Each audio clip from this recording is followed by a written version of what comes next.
Welcome back to Jesters of Ravenloft, where a group of comedians try to escape the horrors of the mists.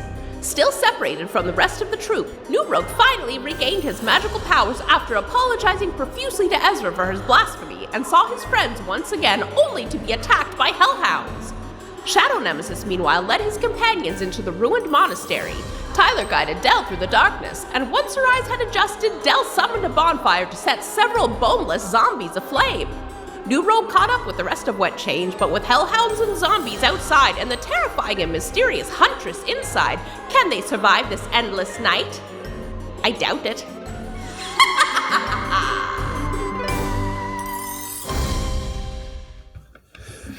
Hello, friends, and welcome to Jesters of Ravenloft, where Tyler managed to, in perfect timing, describe an entire spell to me that I needed to know for context of the show just before we came on air. He is magical, and I just need all of you to know that, though it won't show up on this recording. We are excited to be back to be playing even more Dungeons & Dragons this week. As you can see, we've got the whole gang with us, which means it's a good week for both all of us in our personal lives and the continuity of this show. Yeah. Alrighty, well, before we dive into some D&D, I will do a very brief recap to catch everybody up on what has been happening right now. We have crossed the 100-episode threshold, so I cannot sum up this show, but I will try to catch you up in case you are just joining us for this, like our favorite kind of crazy people. If you are tuning in for the first time and you're like, hey, I'd like to catch up for next week, great. We got 100 episodes for you. They're available on Spotify. They're available on Apple Podcasts. They're available on YouTube. You can find them everywhere. But our four heroes are the three members of the sketch troupe Wet Change and their stage manager, Del. They were performing at the Edinburgh Fringe Festival where they were sucked into Ravenloft. That's right, it's an isekai show. None of our players actually knew that, though, so they built their characters on air and they've been playing themselves, journeying through the horror realm of Dungeons and Dragons.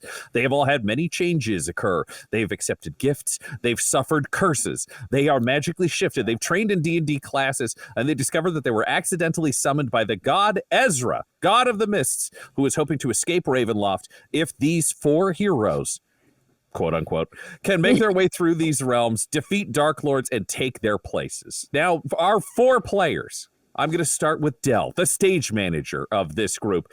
Del is a talented visual artist in real life, which is why she is a visual bard in this game. She's got a reality blade that lets her use magic to carve her visions into reality around her.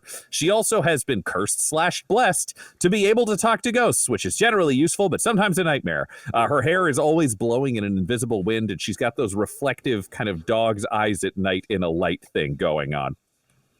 She also has a best friend that she's made along the way who's begun traveling through the mists along with the band, which is Rumpleforeskin, a horse named by chat that none of us knew would be here. Rumpleforeskin was just supposed to be in like episode 4.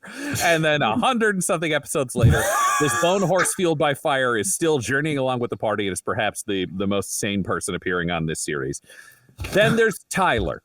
One of the sketch comedians. Tyler has become green. He's got horns. He's able to hear the voice of Ezra directly inside his head, and he is also trained as a blade singer, meaning he is a wizard with cool magical powers who can also kick your ass unless you hit him one time, and then he's probably unconscious and he may be dead.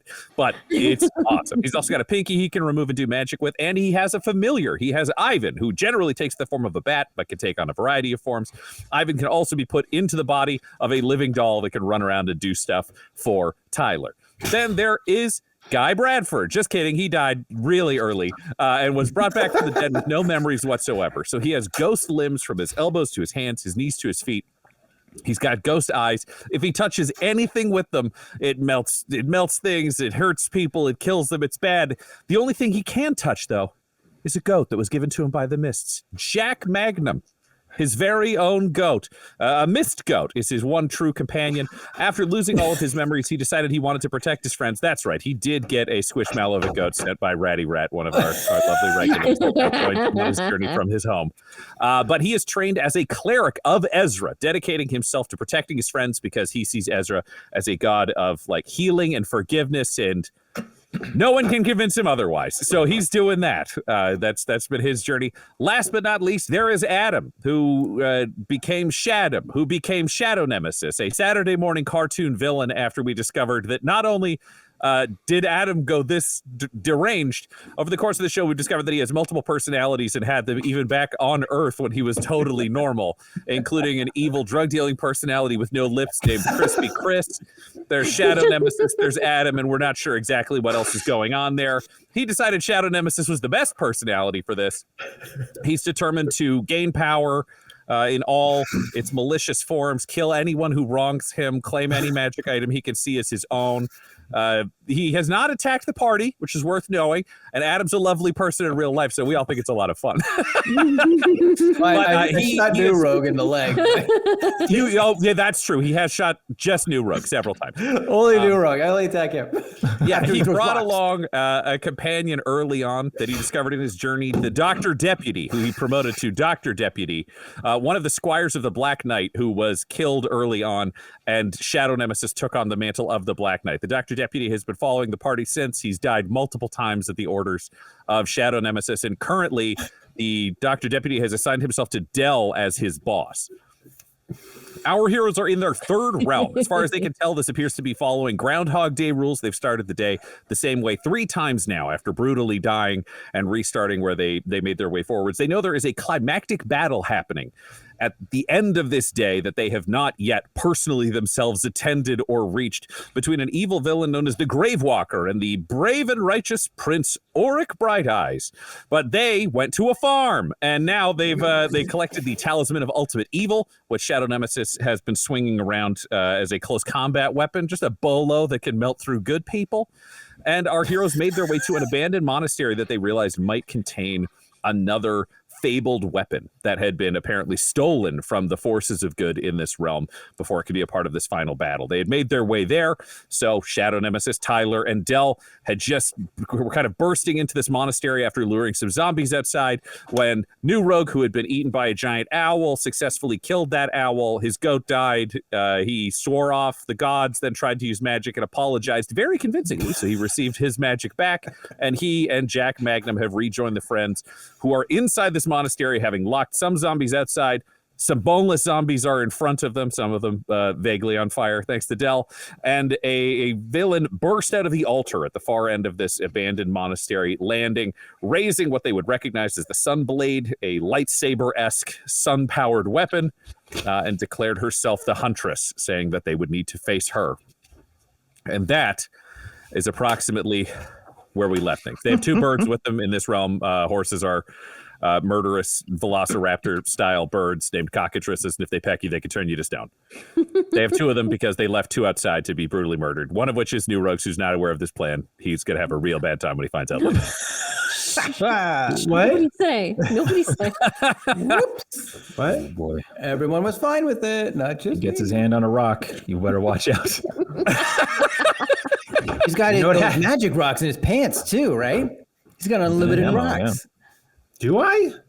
Is that something that happened? Yeah, you got those like wet rocks that Pocket keep filling multiplying. stones. Yeah. You have a damp rock in your pocket that you have been told if you throw 2 rocks will appear in your pocket every time you throw one. Oh, that's right. Jesus Christ. How did I forget that?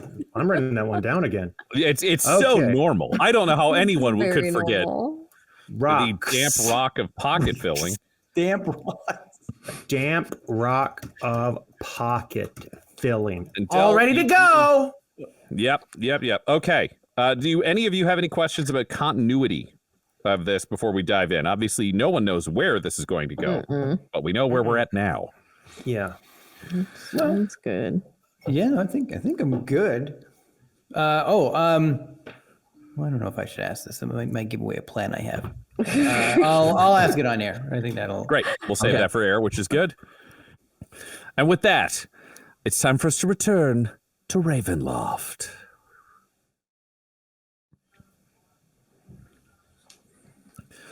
You 4 heroes have been reunited. Standing alongside you are Dr. Deputy, Rumple Foreskin, and 2 cockatrices. You are inside the abandoned monastery that is to the west of where you had originally settled in Corntown, inside this realm. You have made your way inside. You have trapped 8 fast zombies outside, eating 2 more of your former cockatrices that have been left behind in a plan to lure them out of this space. In front of you, you are looking at just the collapsed ruin of a former temple of Ezra. There are candles guttering in the corners. Before you, there is a long kind of broken stone path where you could see that it was previously tessellated and gorgeous. You can't make out the colors in this low light, but you can see that it has been broken up, perhaps with a hammer, perhaps with an earthquake. You can't tell. There are stone pews along the way that have been shattered, that have collapsed, some that are sitting in pieces, half a pew here, half there. And at the end of this space, 80 feet away from where you are, is a grand altar, out of which, bursting upwards, shattering the wood, scattering these small gewgaws, these small flickers of gold. You can't even really tell what they were from where you are.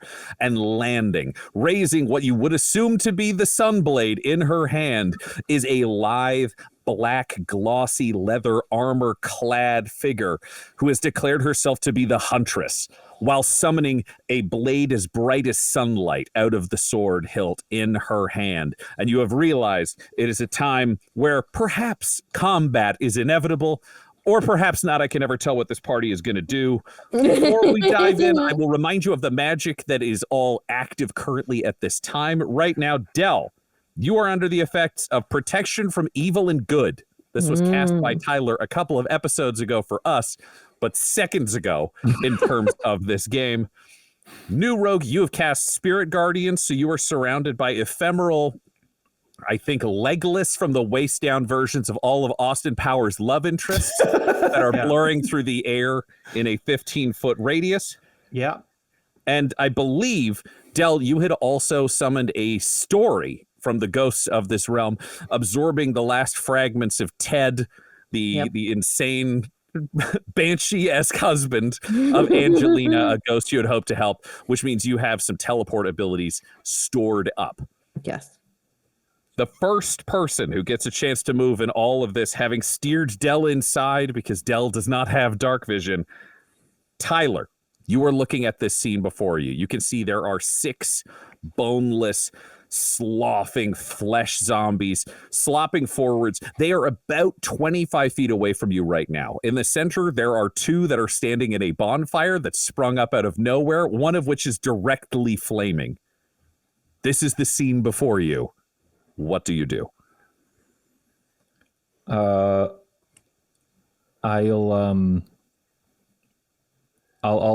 step away from the group and just start moving kind of like clockwise around the room, not wanting to get any closer to the zombies or the Huntress or anything like that, but also wanting to spread out a little bit. If things get hairy, should maybe not all be together in one spot kind of thing. So there are 3 paths forwards if you're looking at them. There's the center between the pews, and then to the right and left of the pews, you can also see there is a path that is kind of demarcated with a couple of pillars, collapsing areas, and some alcoves. When you're breaking, are you breaking left? Are you breaking right? What's your intention? Or are you just going into pews? No, you know what? Yeah, I could do into pews. Yeah. Great. Yeah. You're pole vaulting pews. You make your way forwards. The zombies are in the central gap. Like finding a row and just like shimmying in there. Just like, okay, now I'm just in a row of pews kind of thing. And just like, and I'll have my hands up and I'll just say, hi, Huntress. I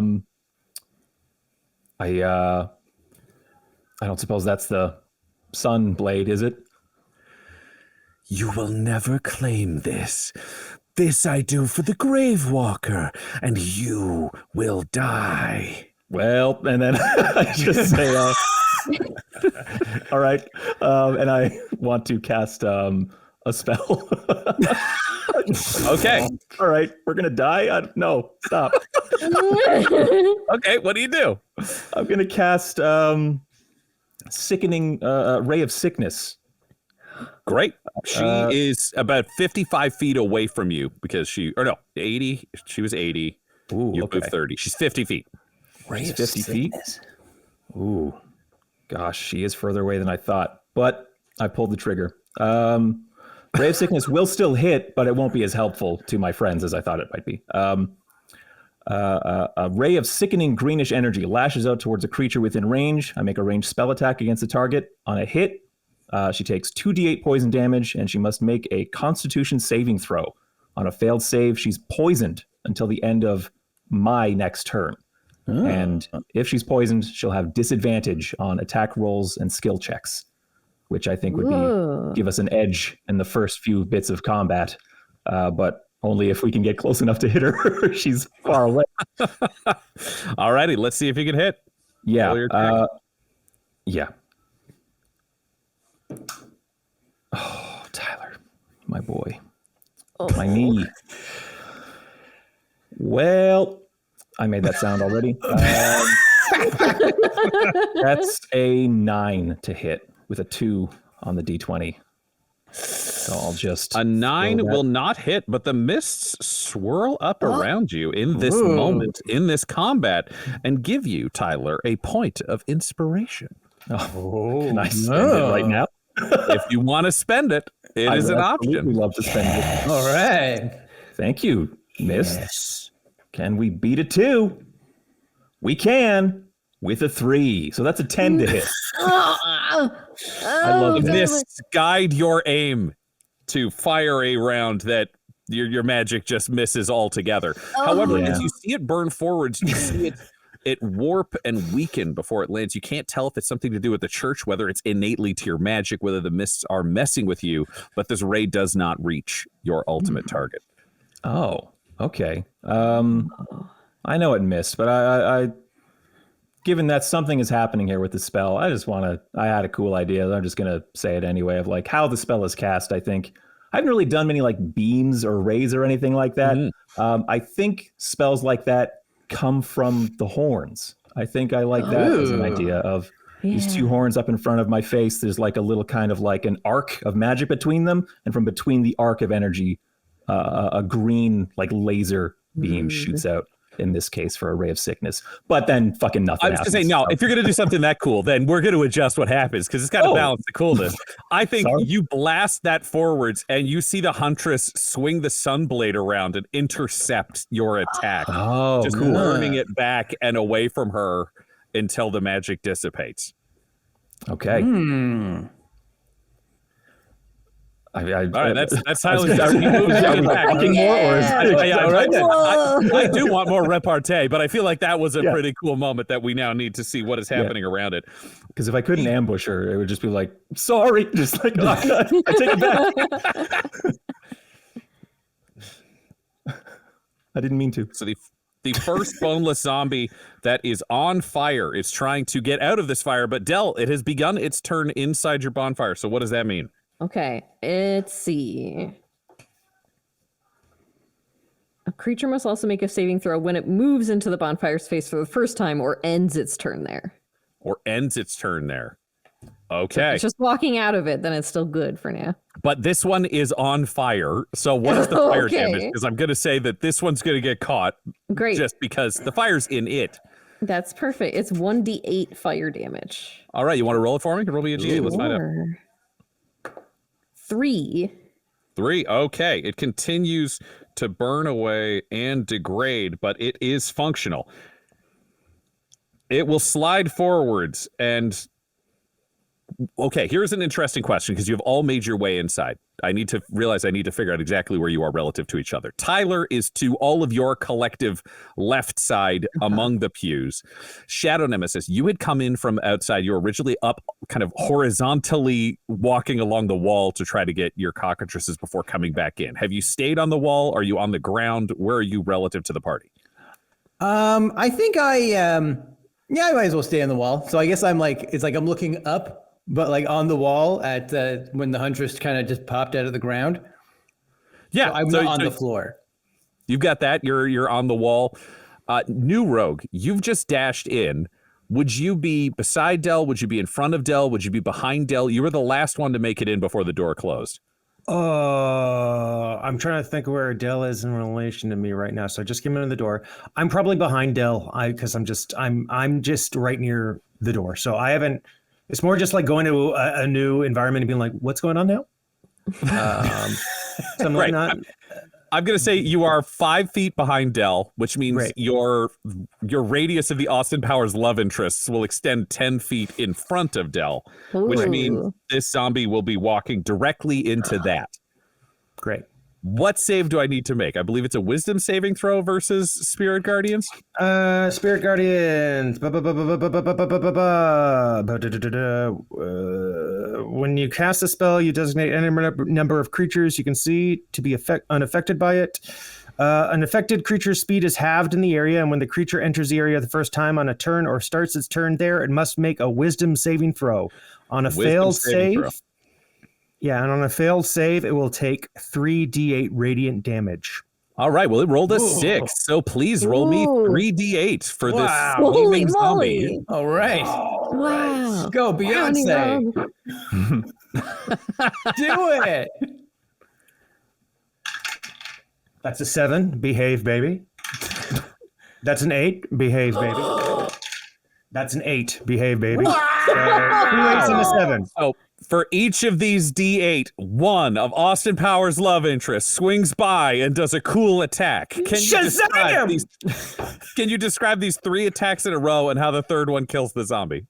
Yeah, so it starts with Beyonce. It's going in order of Gold member backwards? worst to best. So damn, all right. Shazam! It high kicks. Does a series of flurry, if you will, of high kicks in its monster kind of like form. Then Heather Graham goes Hordy vision, and her giant eyes get even bigger, and they become like little mouths too, and they go. And then Elizabeth Hurley's like, "Oh, Austin," and then her breasts turn into guns, her eyes turn into guns, and her mouth turns into guns, and then she says, "Check yourself, fool," and just shoots it full of lead. Jesus. Yep. These are legitimate quotes from the film too. Yep, and that zombie explodes into rotted pieces of gore having been smashed to the ground. Del, you thought you were about to be enveloped in zombie flesh. You now find yourself standing within a field of Austin Powers love interests that are protecting you from all comers. What do you do? Oh, yeah. Wow, New Rogue, that's awesome.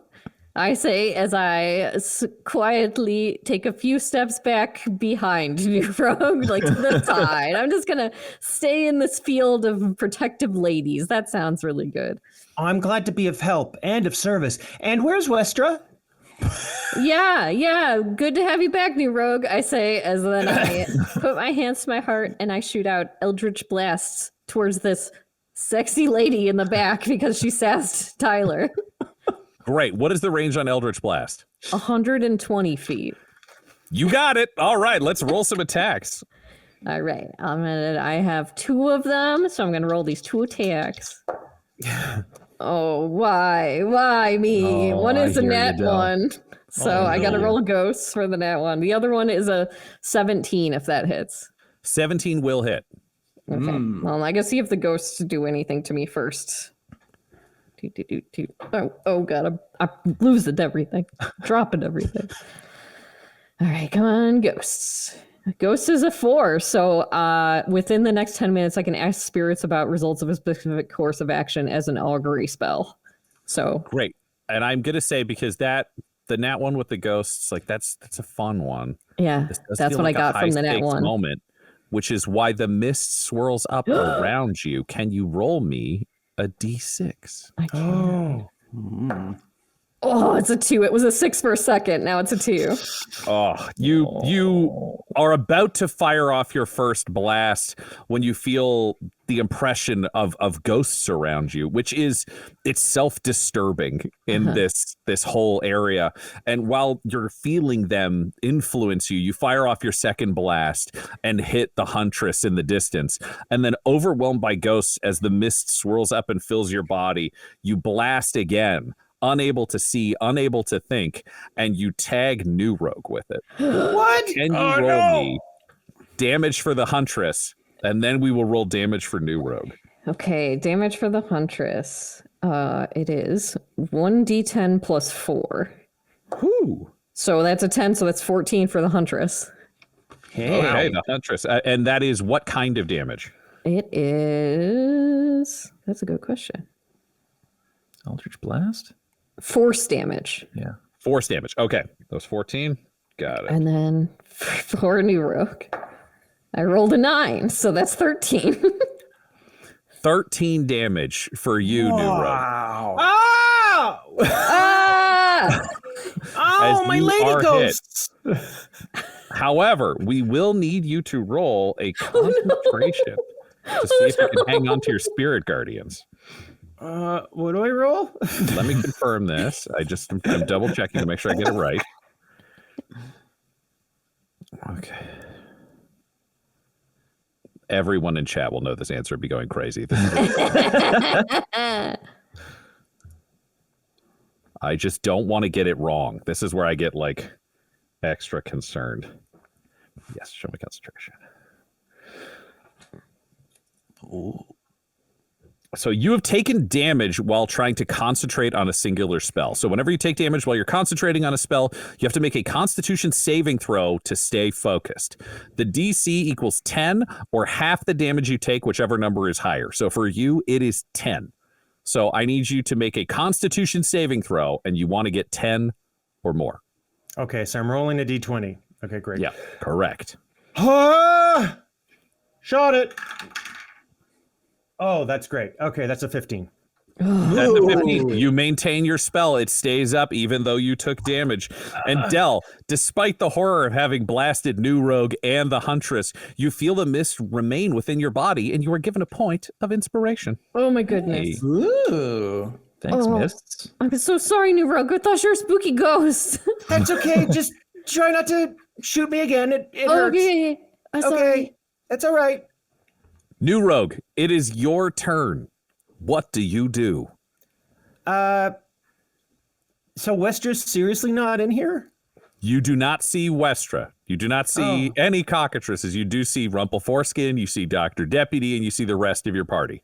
All right. Well, I'm gonna take off. I'm gonna take Jack Magnum out of my harness and place him on the ground. I'm like, pal, just stay within this force field of Austin Powers characters. All right.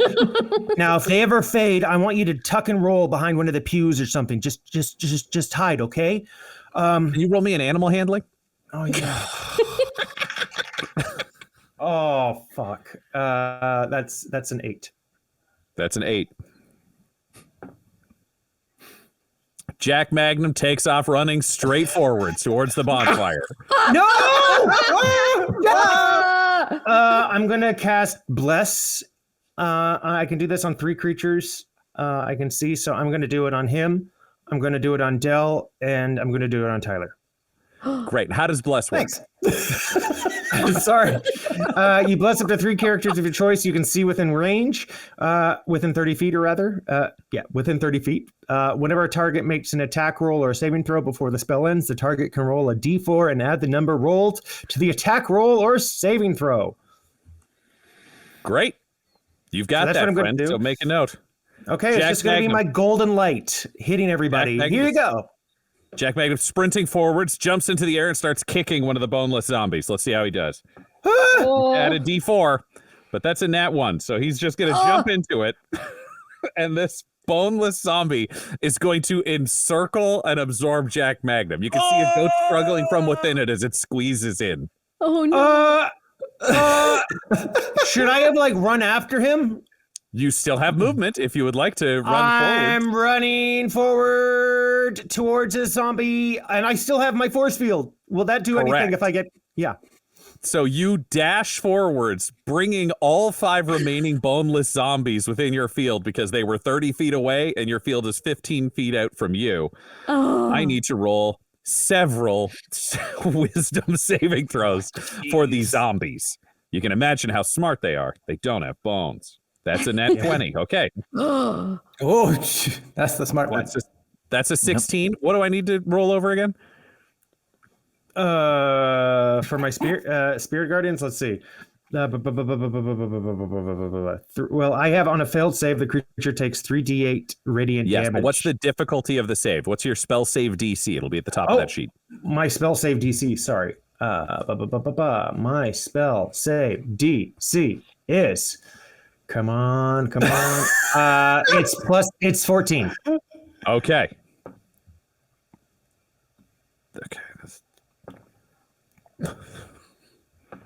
Oh.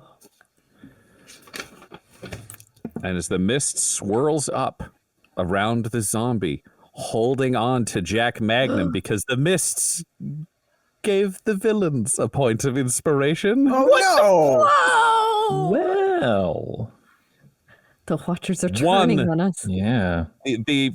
The other zombie standing within the flames before its turn, this boneless zombie, is immediately smashed apart by your Austin powers. However, the other 4 boneless stay within the field and all pass their saves, including the one that has absorbed Jack Magnum. 4 boneless zombies surround you. But hold on. On a successful save, the creature takes half as much. There we go. So 2 of them rolled okay. nat 20s, so they will not take damage. But 2 of those zombies will take half damage. So roll your damage, sir. Okay, 3d8. Here goes, baby. Wow. Come on. Killing zombies. Oh, that's not it. Where are you? Come on. How do I lose my d8? There it is. Okay. 2. 6. 7. Ooh. All right. So 14. 8 plus 7 for 15 total, which will kill the one that was in the fire. But the others will take 8 points. I will round up. It seems only reasonable considering how magical your damages are. Mm-hmm. Yes, I agree. Is it radiant damage? Radiant damage. Okay. Zombies hate that. Some do. Really? So they are lightly battered by this storm, but there are still there are 2 boneless zombies that have been battered. The one in the flames has been smashed out of existence, and 2 boneless zombies are unharmed, including one that has Jack Magnum held within itself as it batters inwards to crush him. Oh, no. That is Lightly battered, boneless zombies. That is the end of your turn, New Rogue. No. Which means I need to get some Jack Magnum stats. So I can see what happens to him inside this. No!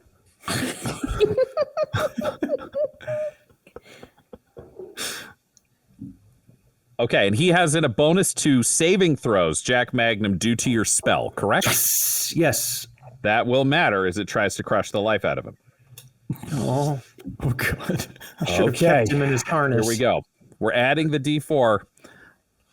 Can you, New Rogue, roll me this strength saving throw for Jack Magnum? You are rolling the die, but I have his stats. Okay. Add a D4 for your magic. Add a D4. Oh, okay. Yep, because that's from Bless. Man. This is a saving throw. Okay, so I get to roll a D20 and a D4. Okay, here goes. All right, so my saving throw for strength just from my D20. Nope, just what's the number on the die? Because we're using Jack Magnum stats. I have a card. Oh, okay, so the D20. Okay, so it's a 4 and an 11. So that's 15 plus 2 for your dear boy Jack Magnum. With a 16, Jack Magnum manages to resist being crushed and breaks out from this grapple. He has burst out of this boneless creature, which will not have another chance to attack him in this moment. But as this goat leaps out of one zombie, another surges forwards. And we'll take a quick commercial break right there. Oh, no. I thought you were going to say you just. You see Jack Magnum break free towards and free from one boneless zombie, but into the path of another. And that is when an interesting confluence of things take place, because one thing that is true is that no player, no character can concentrate on more than one spell at a time. Spirit Guardians is a concentration spell, and Bless is a concentration spell. Tyler told me this over the break. It has great regrets. But the mists swirl up around you, New Rogue. Can you roll me a d6? Oh, why can't it say it on the card that is concentration? God It damn does. it. It's what the All right. It does it through the top. Oh, God damn it. me. That's what that was? Yeah. Roll a d6, though. The mists are swirling. All right. It's not that big, though, the sea. 5. No. 5. You have this brief moment of the bless being in place and your spirit guardians around you, and you realize you cannot hang on to both. Jack Magnum has jumped into the path of another boneless zombie swirling forwards. Do you keep up your spirit guardian field to batter the enemies around you with your radiant energy, or do you let that fall away to keep the blessing that is helping strengthen Jack Magnum and your companions? Right. So, first of all, my nose is bleeding because I realize I'm concentrating too much, too hard. So I'm like, no, I'm going to keep the spirit guardians and I'm going to rush forward to Jack Magnum and hopefully. I mean, you would, inside. but it's not Yeah. your turn. You've done your movement. You've cast your spell. You have left Jack Magnum to fate as this boneless zombie lunges towards him. Come on, Jack. It will attack. It misses with its first attack. Ooh. And it only has one attack. First. Great. Weird way to say only, but you said first, so that's fine. Though. You meant only. And it hits with its second. Oh, God. And it will deal No. 4 points of damage to Jack Magnum. He has like 99 points. I have that infinity symbol next You to hear him health. go. What does that mean? You can hear him go, "Ah, ah," and he gets swamped and just slammed down by this fleshy arm of this boneless zombie. He is still conscious, but he has definitely received a rather severe bonk. Up next, Shadow Nemesis. You are standing halfway up the wall. The ceilings in this room are 20 feet high. You are approximately 10 feet off the floor, standing horizontally, parallel to the ground. 80 feet away, you have the Huntress. 25 feet away, you have the boneless that are currently within the swirling combat field of New Rogue, one of which has just slammed down onto Jack Magnum. What do you do? Well, when she got all like lightsabery, I think that really got my attention. So I'm like, like if I could get a lightsaber, that would be incredible. So what I think I'm going to do is run along the wall. So on the right side. And so I guess I can go 45 feet. Yep. What is the range of my gun? Your gun, No. you would be able to fire it. I guarantee you can hit. Okay. Because 45 feet would put you within 35 theoretical feet. I'm dealing with this a little loosely, but just for Right. theater of the mind. But no, you'd be able to shoot with your gun.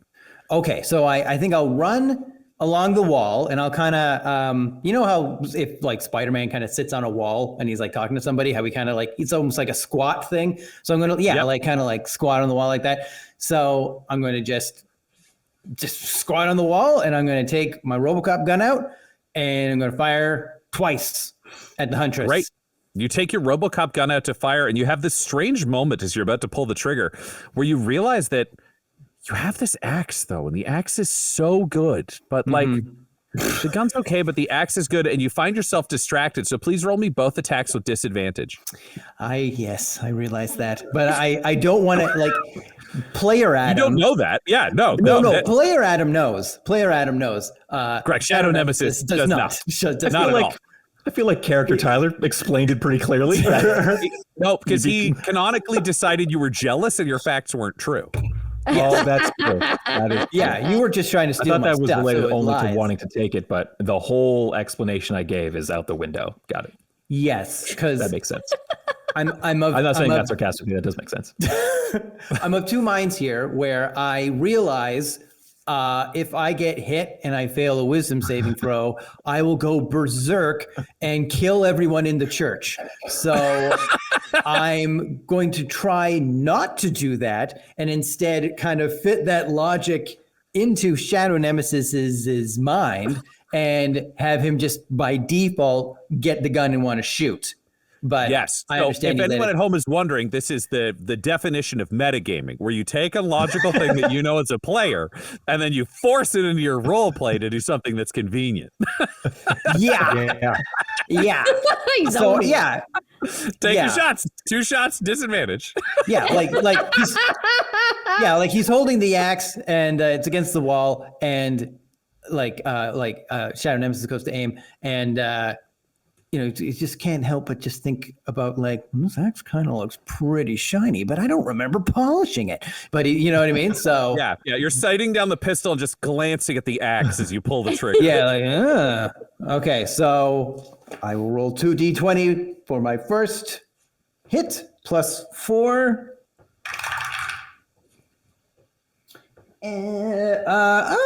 Okay, so that's a 10 to hit. That will miss. Okay, so then my second shot, disadvantage. Oh man, like the good dice is so good, but the bad dice is so bad. Yeah. Oh, And buddy. I rolled a 10 again. So no. Yep. You fire off your shots from where you are, just finding yourself distracted between the axe and the gun, and 2 bullets hammer into the altar on either side of the Huntress, but neither makes contact with her. Dang. All right. Well, I don't even notice they miss. I'm just kind of like, I go like bang bang, and I'm just eyeing my axe again, being like, oh, and then just giving it a little like shine. Yep. So just make note. 2 more bullets are gone from your store as zombies, boneless zombies, swirl forwards to attack New Rogue. But New Rogue, your spirit guardians are still active. Oh, yeah. Do they have to re-roll when they begin a turn within the field, or what are the rules in that regard? It doesn't seem like that. It just says like when you cast a spell, they flit around you to a distance of 15 feet for the duration. Okay, Yeah. whenever an emanation enters a creature's space, and when a creature enters the emanation or ends its turn there, the creature must make a wisdom saving throw. So they are already within the field, so they can act, but they will, if they can't hurt you enough to turn it off, they will get blasted again by your various Austin powers at this moment. So let's see what happens with their attacks against you. Die. The first attack is a dirty 20 to hit. What? Whoa. The second is a Come on. dirty 20, or no, it's a 22. So those will both hit, which means you will take 9 points of bludgeoning damage as this boneless zombie surges forward, slams you once, slams you again, and then fully envelops you in its own flesh and can grapple you. Can you roll me a strength saving throw? That's a dirty 20. No. All right, you managed to prevent yourself from being fully enveloped in this first zombie. So it is trying to envelop you, but cannot. However, its companion is attacking, and now will have advantage on its attacks. No. That is a 14 to hit. Doesn't. I'm Will a not 16. hit. Yeah. And the Bye. other is a 19 to hit. So that will deal you Oh, how many of these? 4 guys more are there? points of bludgeoning damage Oh, as this creature lashes out. And I will make note, you have been hit by 3 different attacks at this point, so I need 3 concentration saving throws, which I believe are con saves, all difficulty 10. Difficulty 10? Roll What? higher than a 10 three 10. times. That's all you Oh, got. right. Okay. Oh, That's 13. Nice pass. That's 13. That's a pass. Actually, that's 15. Sorry. And Come on. for my stone, hold on. My stone of wisdom, not wisdom. I What the can't. fuck is the stone? I have that stone that adds to my it adds Stone of decent one luck. decent luck. Does that add to my saving throws? Do you not have it written down? I do. Oh, fuck. Okay. Well, what does it say? What you wrote down? Let me see. It Let me have a look. says +1 to any ability check. So that counts for saving throw because saving throws is right above abilities on my sheet. Sadly, it does not. So what did you It's end a up rolling? nine. It's a Add your con, 9. It's a 9. including your con, That's including my con. and the spirit guardian field winks out as these zombies slam into you. We'll take a quick commercial break right there. I am so.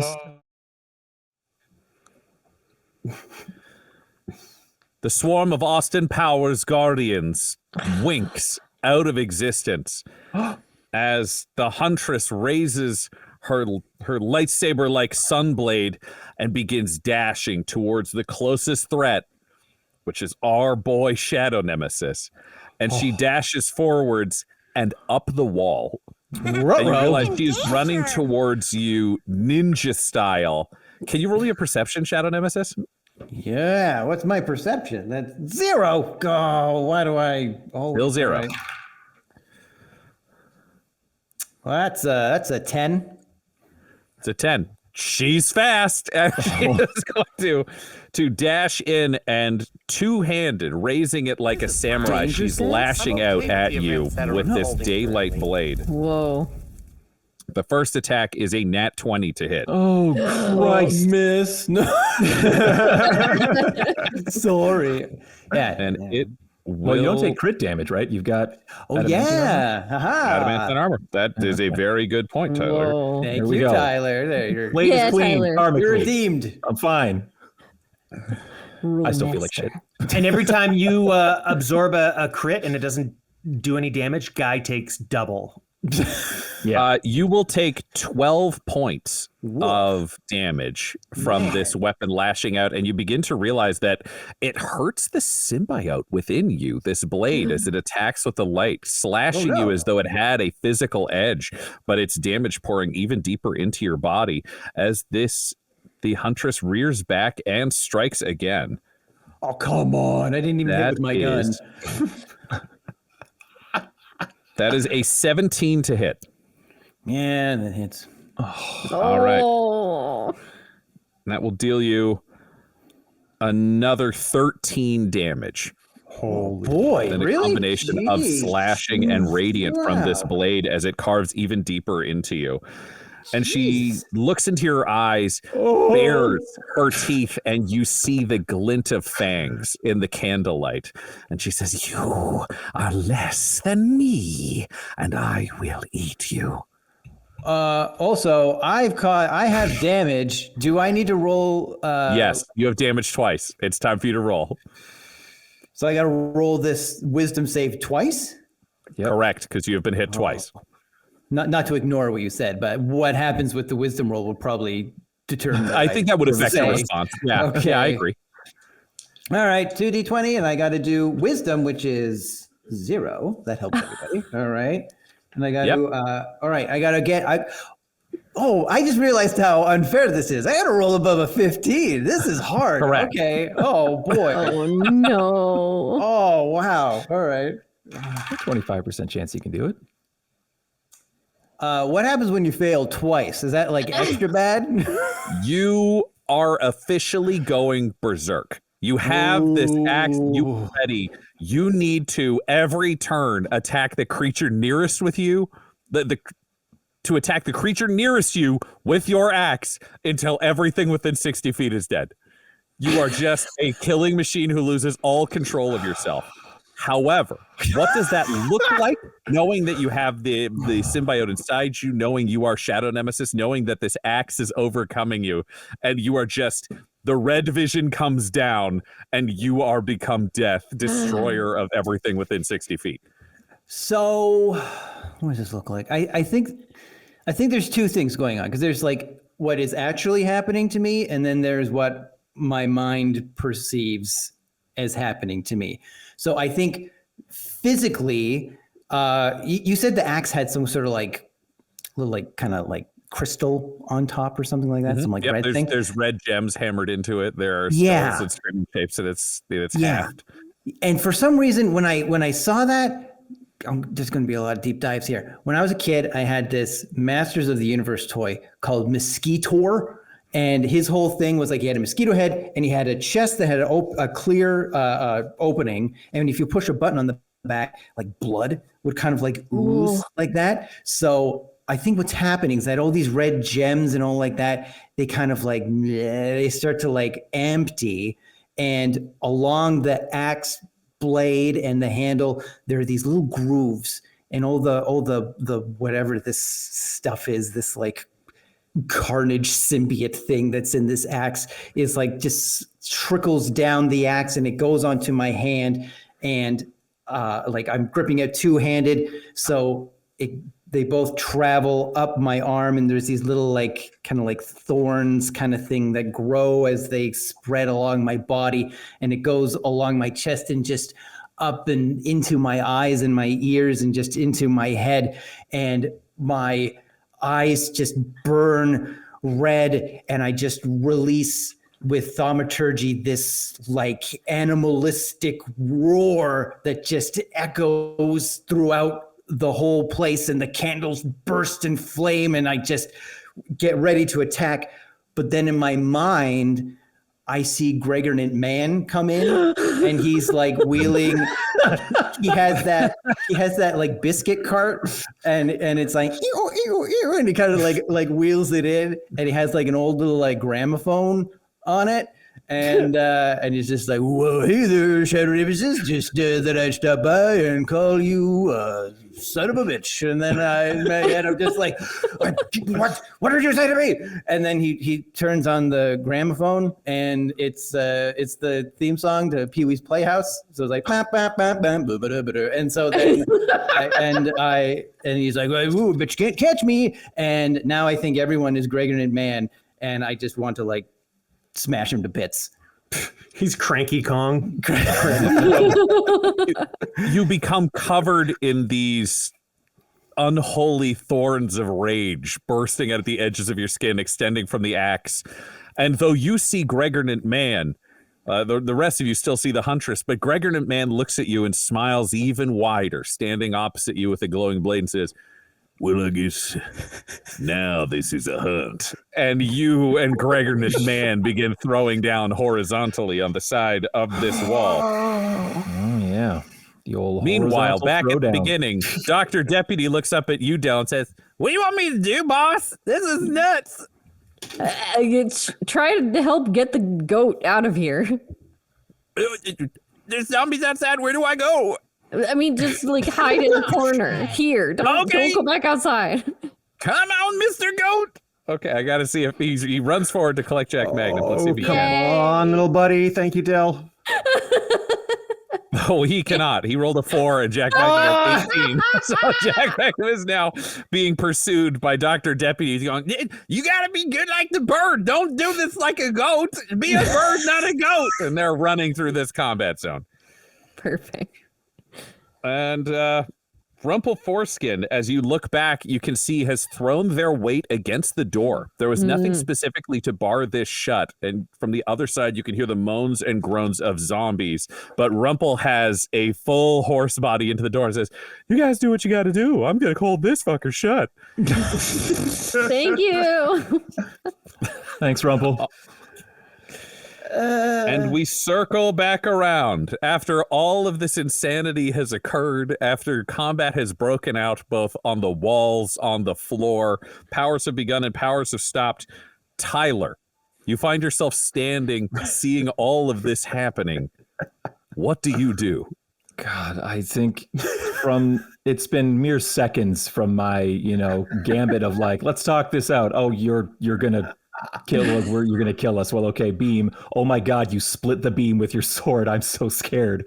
I think I probably like crouched down under the pews at that point, daring only to look up in time to see Shadow Nemesis go berserk. So I'm just gonna say like, okay, it's happening. Make sure. This is what we trained for. Make sure there's something between you and Shadow Nemesis at all times. And having yelled that piece of wisdom, you realize that you may never have planned on becoming the general, but you might be the only tactical thinker in this troupe. And that'll be the end of this first episode. That's the end of this episode, listener, but next week you could become a watcher and affect the Jesters' adventures by joining our Twitch stream, which happens every Wednesday night. If you join our Twitch chat, you can give the cast magical items, name NPCs, and decide the events that shape Ravenloft. So, catch up on the story, follow Dum Dum Dice on Twitch, and join our weekly stream right away.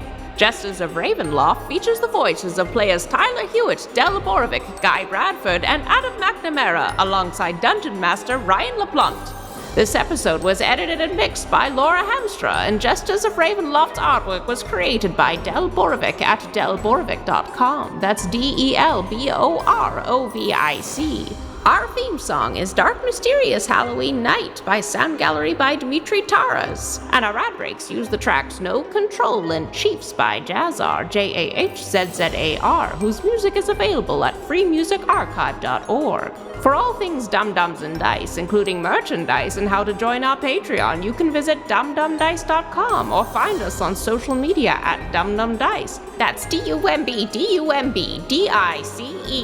Now get out of here before the mist gets you too!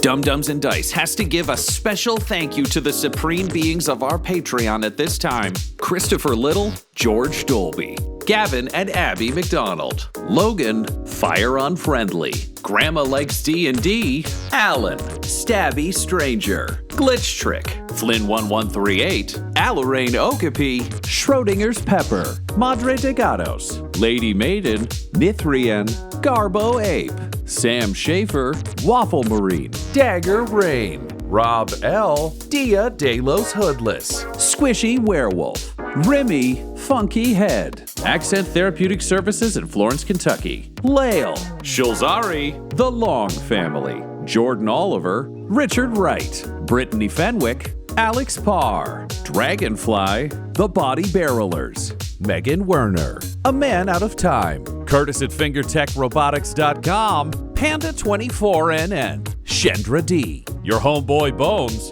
The Gator Family, Ellis Hatch, Odigenous, Beef Not Cheese, Kai Koa, Squire Solaire, Sandy Sassy Pants, Adam, Amira Lockhart, James Molina, and Jill and Noel LaPlante. If you want your name to be added to this list, you can join our Patreon too at patreon.com/dumdumdice. Thanks to them, and a little bit of thanks to you.